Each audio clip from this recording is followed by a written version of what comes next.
The concrete floor of the parking lot isn't just stained with oil anymore. It's soaked in blood and bathed in fire. There are no longer young or old, rich or poor. It's the law of the jungle. Those who dare to steal from the strongest meet only one fate, death. For those who are too weak to defend their resources, at best, they only lose them. At worst, they lose both their resources and their lives. One poor soul finds out the hard way that talk is cheap. A metal pipe to the jaw sends him sprawling, spitting a mouthful of blood onto the asphalt. The impact was so strong that blood spurted several feet away, staining another man's shoe and jeans. And that man is none other than Zhang Shuiyu. Zhang doesn't dwell on the blood that splattered him. He watches the carnage for a moment. He isn't horrified. He's calculating. He takes a slow, deep breath, pulls out a battery-powered megaphone, cranks the volume all the way up, unleashing a piercing sound that cuts through the chaos, forcing everyone to drop their weapons and cover their ears. Once the silence is heavy enough to feel, Jiang speaks. He begins by offering a brief moral lesson without directly blaming the residents. "Everyone, have you fought enough?" he asked them. He keeps playing his role by offering a hand to the man who was just beaten. He pulls him up with a display of mercy. Then he points out the obvious. "Because of these few remaining resources, you are fighting to the death. Don't you find it ridiculous?" Jiang's savior act isn't working immediately. The residents remember who told them to give up their resources in the first place, only to end up receiving a packet of instant noodles every few days. Now they have to fight just to not die of starvation. Jiang doesn't flinch. He lets their anger wash over him. Then he begins to twist their logic. He points out the obvious once again. Because the resources distributed aren't enough, and the donated resources have run out, so they have to fight for the last remaining resources. Now that he has pointed out their pain, he leans into the megaphone, his voice dripping with mock disappointment. He needs to make them feel small before he makes them feel righteous. "That's what I said just now. How ridiculous. Don't you deserve to starve to death?" Zhang reaches down and picks up a discarded baguette. It's covered in frozen grime and hard as a rock. Now he's going to help them remember how they got to this point. From his perspective, he holds up the bread like a holy relic. He squeezes the frozen bread until it shatters in his fist,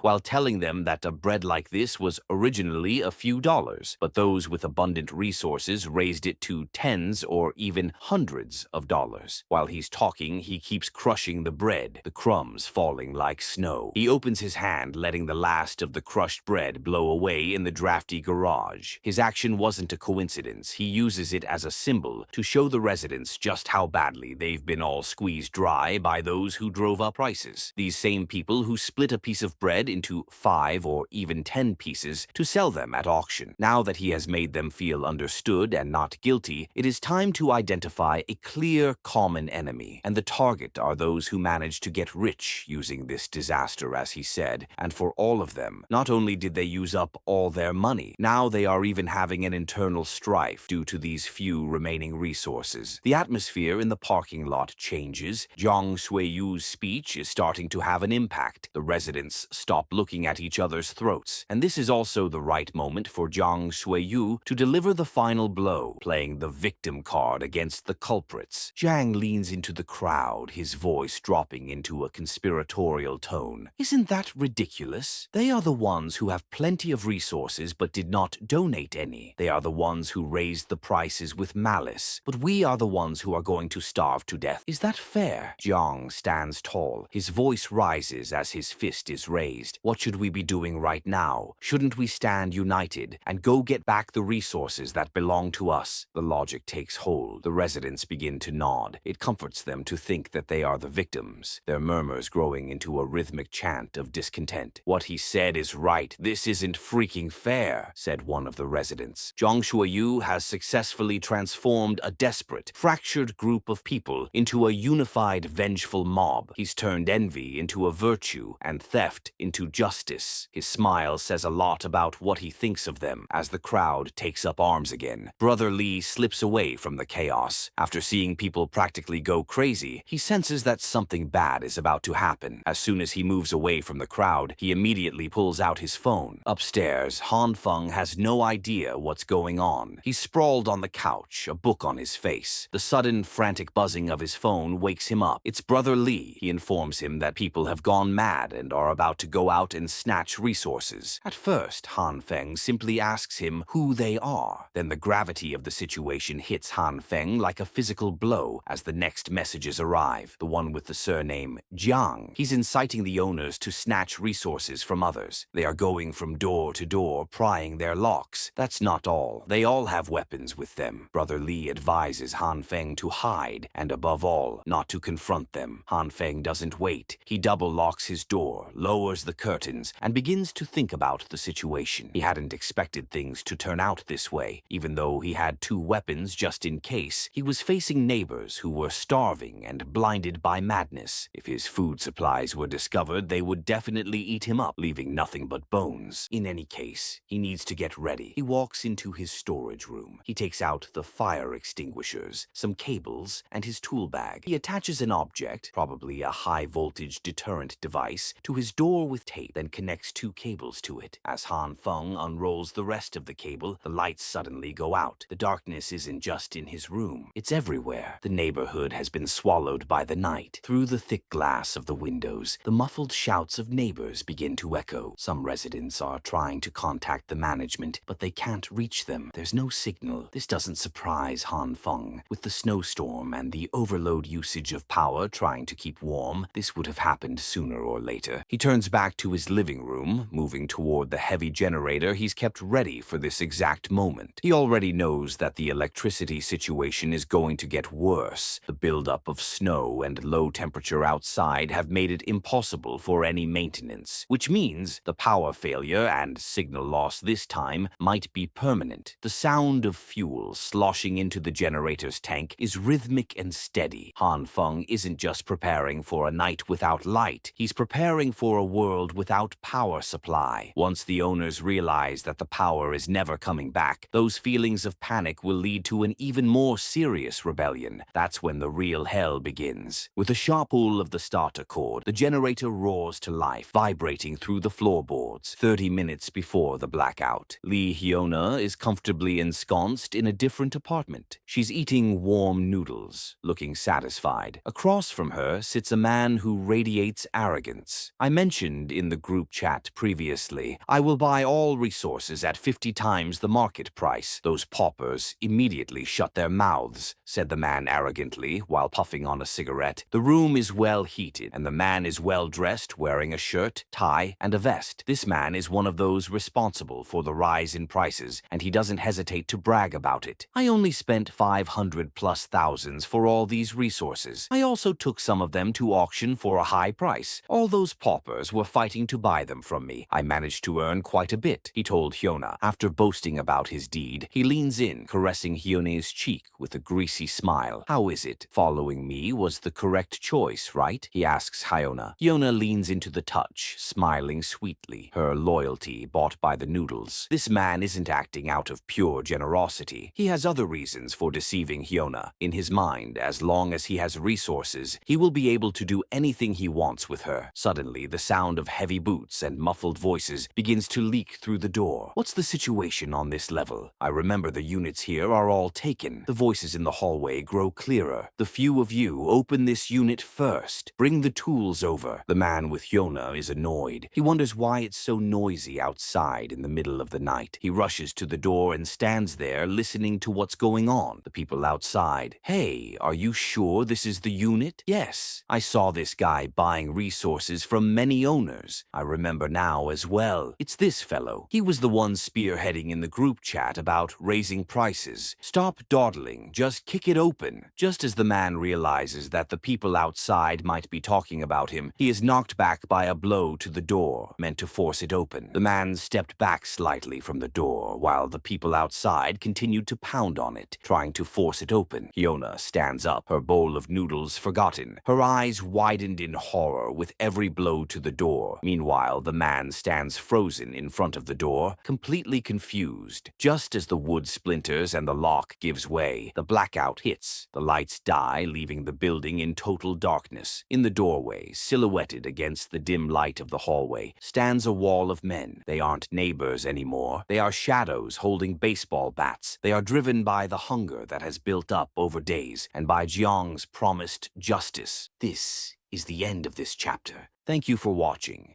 If you liked the video, don't forget to like it and subscribe. Have a nice day.